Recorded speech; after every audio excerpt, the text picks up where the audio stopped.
আজ ছাদ বাগান থেকে বেগুন তুলে নিয়ে আসছি।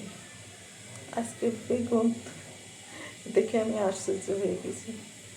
সব এই ক্যাটাগরির।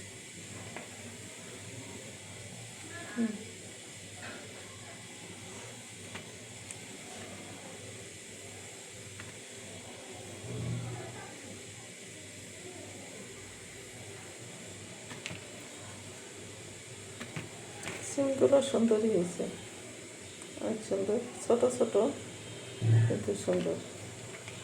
এই একটা বেগুনই লম্বা হয়েছে, এই একটা না দুইটা, আর এইগুলো ছোট ছোট, কিন্তু এই বেগুনগুলো সব এই ক্যাটাগরির।